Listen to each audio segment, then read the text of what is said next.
So his best friend was from the Caribbean, and my best friend was from Ghana. I was halfway through my social sciences degree and came here to visit, and we married here. For me personally, what Trinidad gave me was to return me to my roots. Many of the things that my grandmother used to say that I only heard in little echoes and whispers were amplified in Trinidad.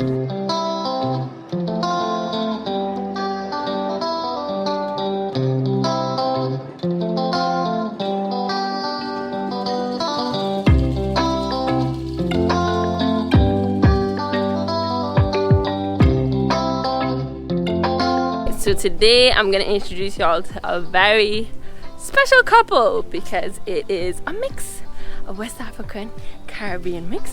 I'm excited for y'all to meet them.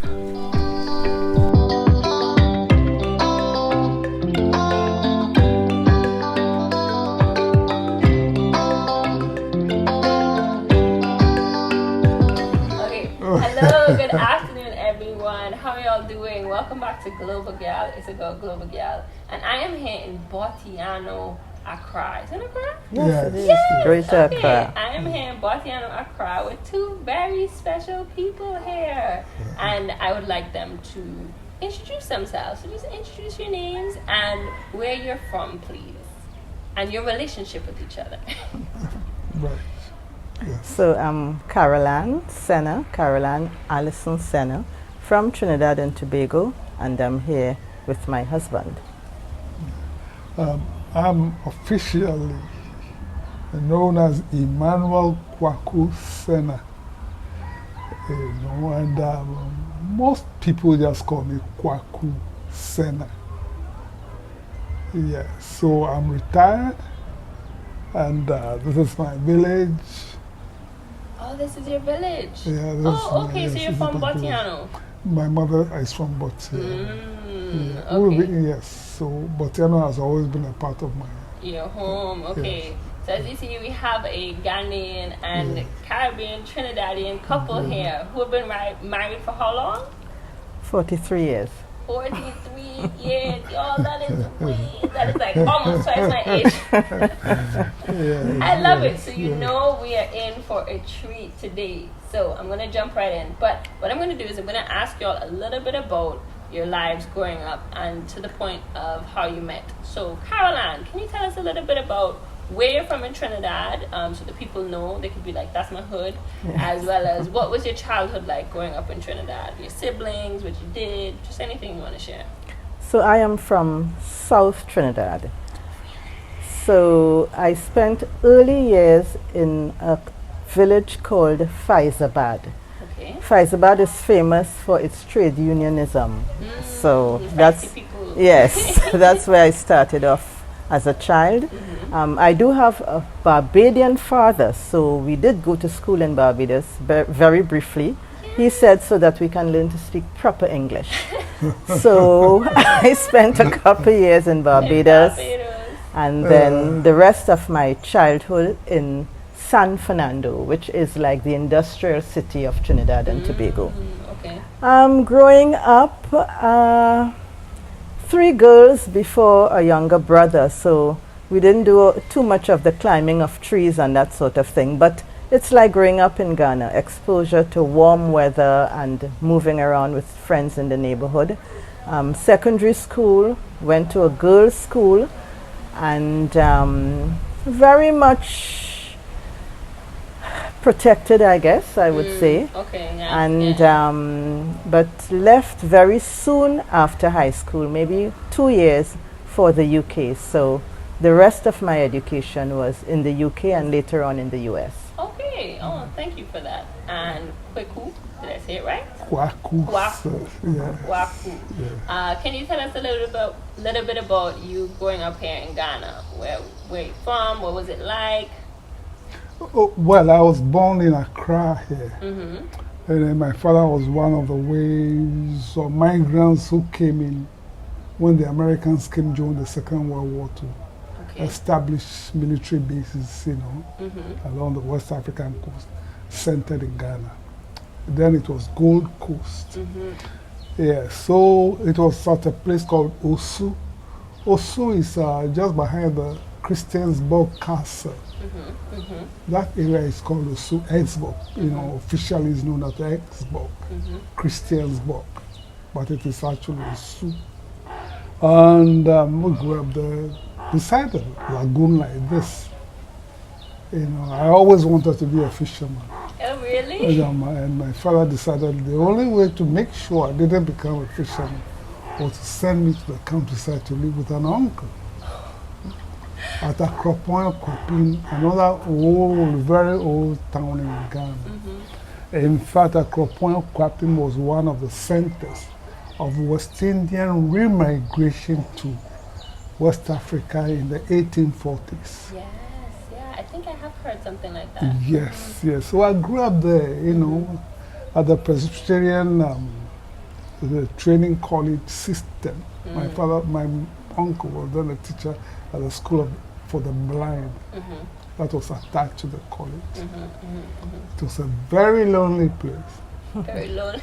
It was a very rainy place. Oh, wow. It wasn't as exciting as Accra. Which is what you were used to.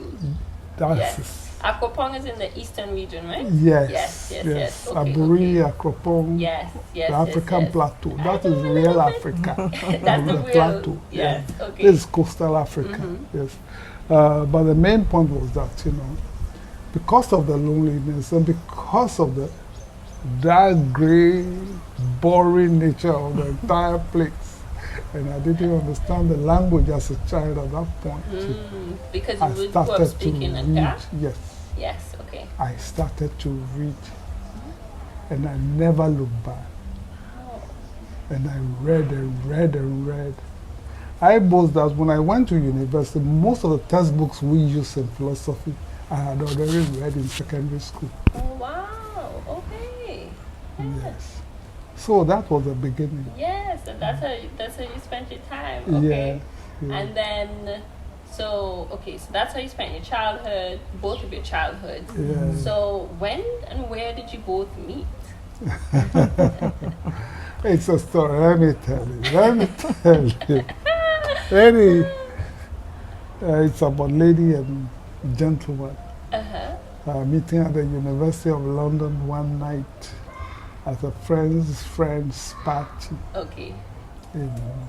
A Caribbean and Nigerian couple. So it was a party at their house, not a friend? No, it was at the Institute of Education. No, was it at SOAS, School of African Studies at the University of London. So they had a hall, so where students would have parties. Oh, so I had a yeah, it's party. an international hall, really. Yes. People, couples from all over the world. You know, students mainly. Yes. Yes.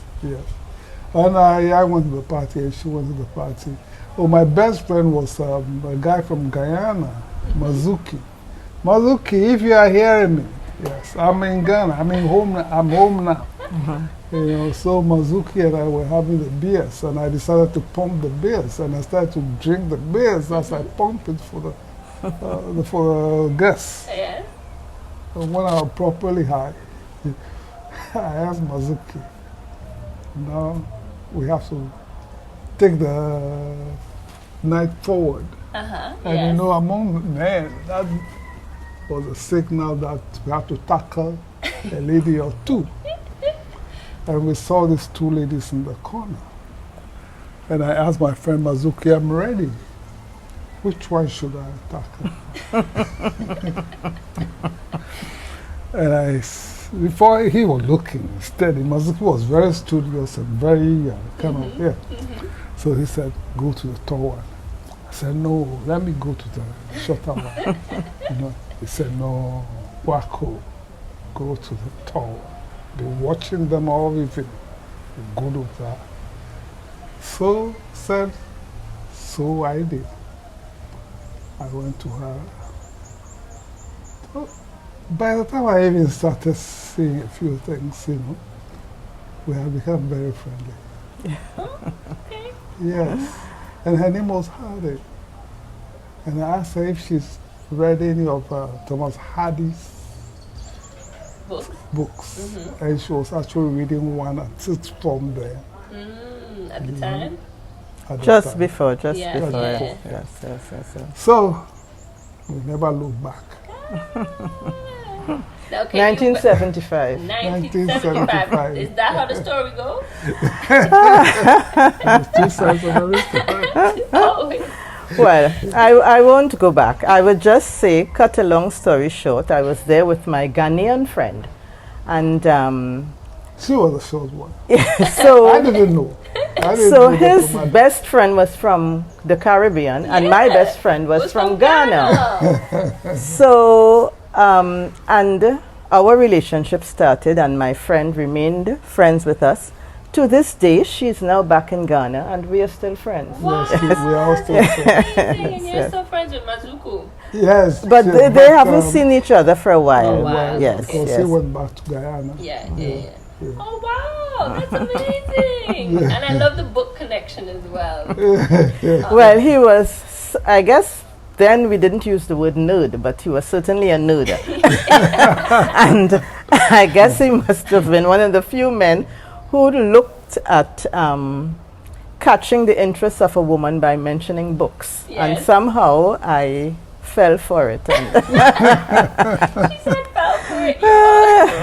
So you both went to the UK after finishing high school in your respective countries for university. Yes, I finished the University of Ghana in 1970, and then I went to teach for 3 years. Went to teach. I went to teach in a secondary school. Oh, yes. Actually, St. Peter's, secondary school and seminary. We are Catholics. Yes. So the priest was a very good friend of mine from childhood. So when he heard I was about to finish my courses at the University of Ghana, he came and asked me to join his staff. Okay, yeah. Although I had a better job at the military and the Ministry of Foreign Affairs, when the priest came, I couldn't say no to him. Yeah. So I went to teach for 3 years. In the 4th year, I said I'd done enough. I got £5 borrowed. I got an uncle to buy me the air ticket. And I went to London to study at the University of London. Wow, okay. And then you went kind of straight after high school? No, you said 2 years. Yes, I too, I worked in public service briefly, and then as a teacher as well, untrained teacher at the time, and went to the UK, went back to school to do A-levels, then went to King's College, did nursing, then went to the University of Westminster and did social sciences, and I think we met while I was at King's College, and he came back in 79. Yes, he came back to Ghana, to Winneba. And I was halfway through my social sciences degree and came here to visit, and we married here. Oh, really? On that trip? On that trip. Wow. By that time, we had known each other for 4 years. Yes. So when I came in 79, we went to, I guess that's the Accra Metropolitan Authority. Accra Metropolitan. Yes, and married. I spent 2 weeks here, and then I went back to the UK, crying all the way on the plane. So it wasn't necessarily planned. I don't know. I was here teaching. Yeah, but I don't know that we planned the wedding specifically. No. Yes. But right time, I guess. Yes, and but of course, he mentioned we're Catholics, so by December of that same year, we found ourselves in Trinidad to have a proper wedding, as my mother would call it. And once I finished my degree, I joined him in Winneba, and we were both teaching at two different, now they are all together called University of Education in Winneba, but we both worked there for a couple of years. I think me just a year, and you more than that. And then we went to live in Nigeria for 4 years. Oh, really? Work again? Yes. From 81, Ghana was impossible to live in. It was too hard. I can't even begin to give you the details, but and she was then pregnant. So So we decided better to go to Nigeria. Nigeria. Okay. At least for the while. Yes, yeah. And you're both teaching over there as well? Yes. Yes, Okay. yes. Yeah. They were recruiting teachers mainly, really recruiting teachers in the early 80s, yes. And, you know, we lived among lots of Ghanaians in Nigeria. Lots of Ghanaians Yes, moved at that time. Yeah. Yes. In fact, it was said that a total of about 1 million Ghanaian? Ghanaians relocated to Nigeria Oh. between 79 and 81. Wow. Okay. Yes, Okay. Because of what it was like here. Yes. There was no economy. It Yes. just Yes, crashed. yes. Yes. So I was pregnant, started buying things for the baby. 1 dozen cloth diapers in those days cost half my salary. Wow. Yes. Onions were sold in pieces. They cut the You onions. couldn't and buy a full. yes. It was tough. Yeah. So Yeah. I didn't initially want to go because in spite of everything, I liked Ghana, and I had met Ghanaians and Nigerians in the UK, and I thought I would be happier in Ghana. But we went to Nigeria for 4 years, and it was a very good experience. Yeah. Our children were born in Nigeria. Yeah. And As met well. more Caribbean people. Exactly. Exactly. Lots of yes. So I'll tell you this quick story. I gave birth at a hospital, a Catholic hospital, and somewhere in the middle of giving birth, chatting with the midwife, and I said, I must be the only person from the Caribbean in this town because I'm in an area called Cross River State, now called Accra.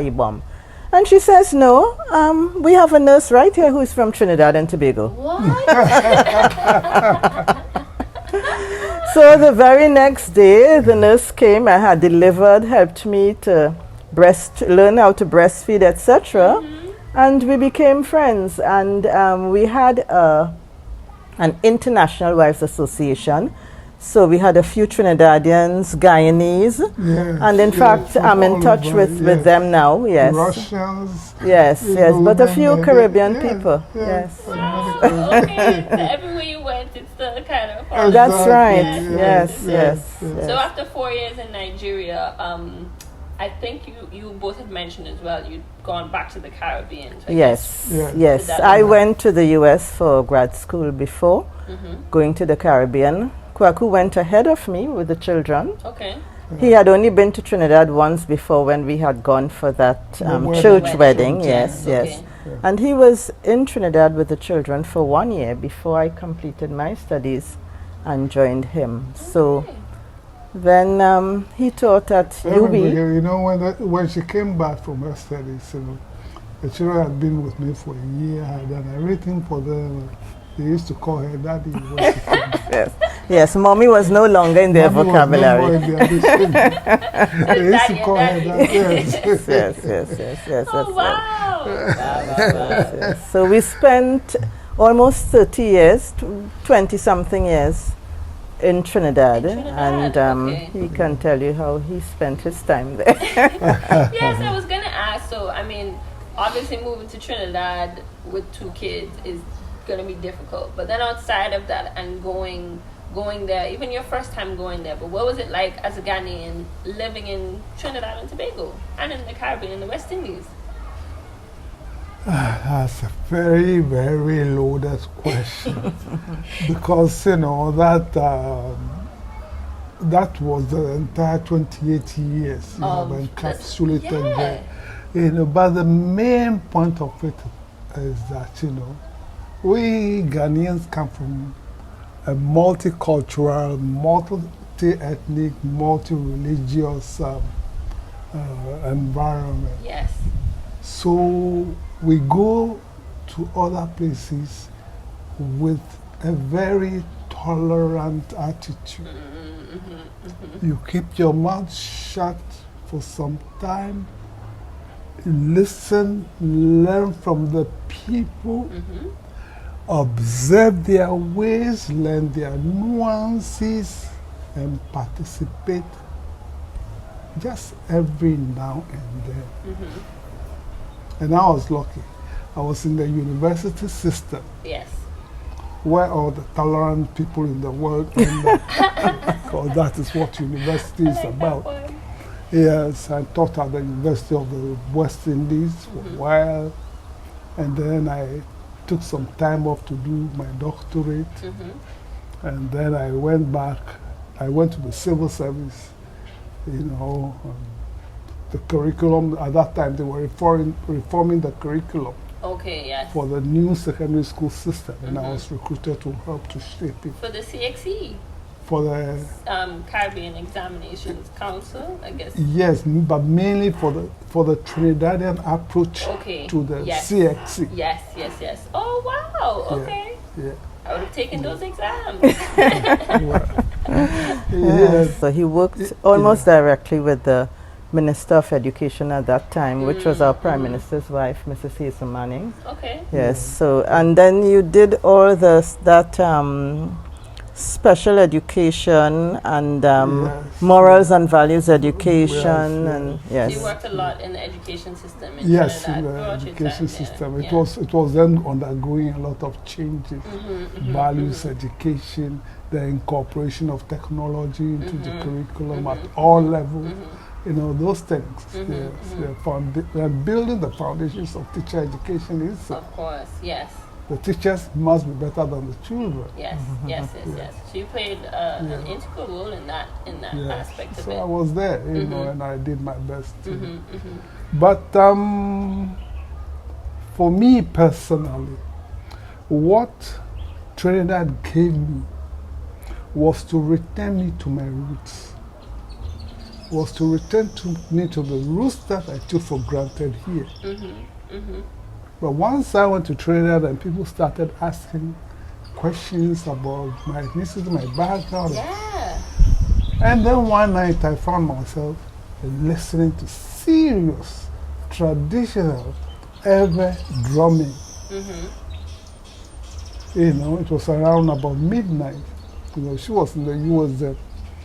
And our traditional system for drumming, the sounds very clear. I knew it from childhood. Yes, okay, yeah. I went outside, stood on the veranda, In Trinidad. tried to listen in Trinidad. Tried to listen for the direction where it was coming. But you know, in the night, with the wind movements, you know. You're not sure. Oh, You're wait, so not sure. this wasn't a recording. This was something live that you were hearing. Yes, I was hearing. Wow. So following day, I started to follow up on it. Yeah. Yeah. So most people told me was that is obia thing. You have to be careful. Yes. Yeah. But eventually, I found it was less than a mile from where You were. I was living.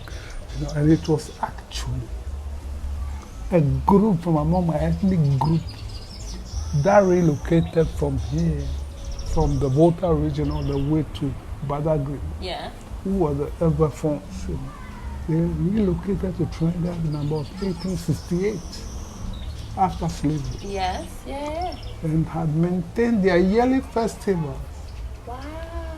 That sound that I heard that night was just one of their annual festivals that they were going, That was happening. That was happening. So, in fact, I took time to study them. Of course. I really studied them, and that became actually my passion in Trinidad. Yes, except that I know that my audience for that kind of material was small. It's a kind of esoteric kind of material. You know, people were not so much interested in a particular African group and how it survived Trinidadian-ness into, maintain its yes, own. Yeah. And maintain the core of their culture. You know, but I knew that one day it would become popular. Of course. Because the world is going kind of global as well as ethnic at the same time. Yes. Yeah, so I made sure I catalog everything, I prepared everything. Yes. So then you were saying that living and in I Trinidad. got a doctorate from that. Oh, you did? What? That was what you did your doctorate in? I shifted from my original thing to that. Yeah, Wow, that's amazing. So, like you were saying, living in Trinidad helped you to bring back to your roots. So yes. you did more research, even your doctorate in the end. Yes. To be able to share more about your culture with anybody Yes. who's curious. Yeah. I love that. I Yeah. do, yeah. Yeah. I got to understand even my culture, my elder culture better. Yes. They had all the compendium of elder deities that I didn't even know about. Wow, I need to go to Trinidad and find these people. Yes. That's what all I'm thinking of is I have Yeah, to. Trinidad blew my mind. Many of the things that my grandmother used to say that I only heard in little echoes and whispers Yeah. were amplified in Trinidad. Wow, that's amazing. I love that. And I relearned my culture in Trinidad. In Trinidad. You know, because there was a wonderful Trinidadian scholar gentleman, you know, the kind of colonial, educated gentleman, you know. He wrote a book actually about the ethnic group. It's a small, it's not a, how do you call it, it's not a very Academic, it's not very comprehensive or huge study. Okay, yes. But what he did was to establish the fundamentals of what the Trinidadians call the Rada people. We, the other folks in Trinidad and Tobago, were called the Rada people. Okay. Rada was just a corruption of the people from Alada. That was our ancient kingdom. So we were the Radas in Trinidad. Andrew Carr was the one who did that primary work for us. Yes. Yeah. So what I did was to make sure that when I finished my doctorate, there was nothing that anybody could take up or add to the Rada story in Trinidad. Okay, that's amazing. So then, thank you for sharing that. 30 years, so we're kind of a little bit low on time. But 30 years in Trinidad, 30 years in Trinidad? Just about, just Two on there. kids. Yes. And then you decided to come back to Ghana? Yes. Yes. Retirement. Because Ghana was always on the cards. Okay, Ghana was always retirement. Yes. Okay, all right. Yeah. And so when did you both move back to Ghana? What year? We moved back in 2014. 2014. Yes, Okay. yes. And we decided we would come here. We thought we probably would continue in our individual area of professionalism, but we didn't. We had made a couple of visits before we finally came, and I was so gonna ask that yes, we had been coming, especially to supervise the building of the house.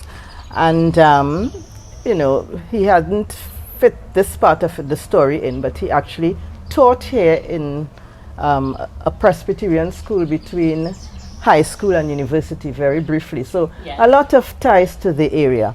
And for me as a Caribbean person, living by the water was ideal. Is your ideal thing. Okay. And so we found that we didn't get too much involved in our old professions, which we wanted to, but maybe it's a good thing.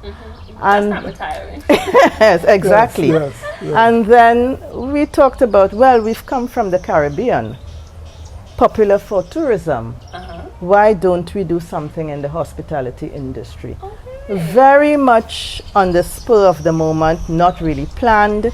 We had the space. We thought we could add a few rooms.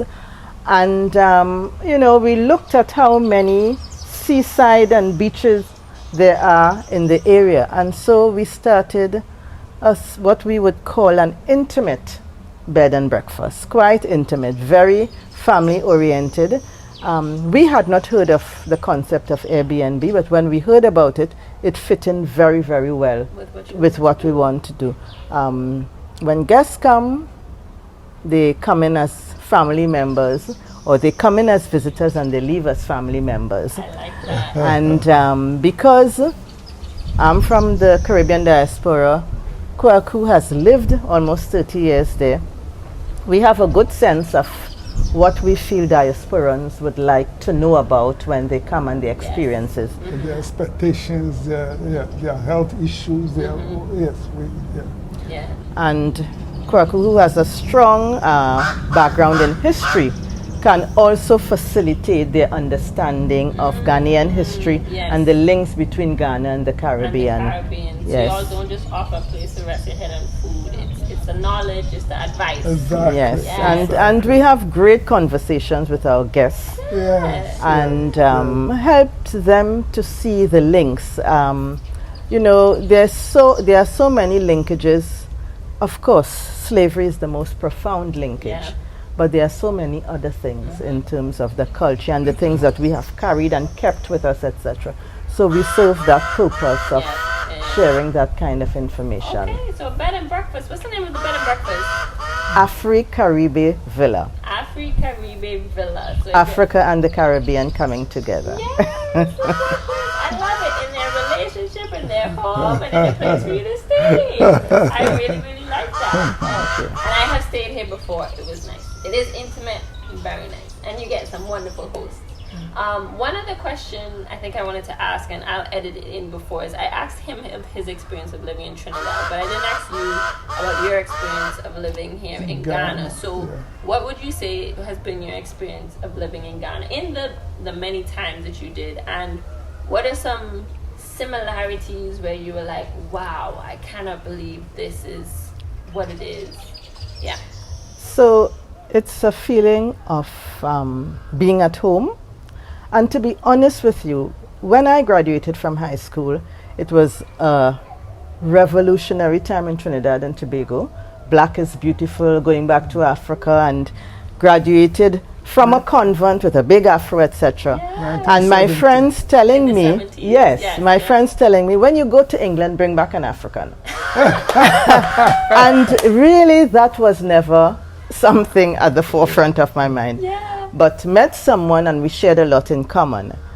But I think living in Ghana, I just feel so at home without planning and looking to go back to my roots. I just feel comfortable. And I relate well to the people I meet, to my family members, etc. I remember in England, he always said, when you get to Ghana, find someone who is going to be your special friend. Because in the culture, in a culture that's different from yours, you want someone who would give you that kind of information, etc., etc. Yes. So, love the fact that I can walk down the road and blend in. We have been able to bring 2 Ghanaians in our church setting. So we were trained here, but we became marriage counselors. And having, as he said, having experience both here and abroad, we see the challenges that happen in marriages and so on. So again, not planned, but bringing that experience to bear in a culture where, you know, marriage is influenced so much by families. At the same time, people are seeing the Western influence. So when we counsel, he brings the Ghanaian perspective, and I bring the Western perspective, because whether we like it or not, changes are happening. Of course. And couples are battling with those changes. So I think that has served a purpose. Definitely. I sometimes am asked to speak to youth, etc., about growing up and career and health issues. So that has been a contribution I've been able to make. Wonderful. And then just any quick similarities that you noticed, whether it be your first time here in Ghana or just living between Trinidad and Ghana? I mean, outside of the fact that you feel that you're at home, but the trees, the Oh yes, of course, the flora, the fauna, the food, etc. But I have to tell you that I also lived in Jamaica for a while, and I saw the similarities so strong between Jamaica and Ghana. Things in the language, and also too the way we speak and leave some things unsaid. Although I think maybe younger people, it's a little bit different. Yeah. But, you know, growing up and so on, it is not everything that is said. So, you know, it's still implied. And that's a similarity that I see from my youth in the Caribbean. Probably it has changed somewhat a bit. But That just makes me think of Calypso and all the... yes, all the, what's the correct word? The double innuendos, the double entendre. Yes, yes. Okay, so well, I think I'm good. And yeah, well, thank you both so much. Most for your welcome. time, Our pleasure. for sharing your wonderful story with the Global Gyal crew. If you're ever interested in maybe asking a bit more questions or staying with them in Caribe Villa, definitely look them up online. You could easily find them and book your stay. They'll love to have you, and you can learn so much, as I just learned today, and as you just learned today. All right, so y'all, thank you so much for tuning in, and stay tuned for the next one. Bye. Bye-bye. I love the way. Oh boy, Okay, thank it's you. difficult to capture a whole lot in a short space. Oh yes, it is. sorry. It is. And then The hard work is the editing, right? yes. Y'all, that was such a beautiful story, man. Thank y'all so much for sharing, Caroline and Kwaku Senna. After recording, Caroline and Kwaku treated us to a lovely Trinidadian meal. Then we took a quick tour of Caribe villas so y'all can see what it looked like and book for your next stay in Ghana.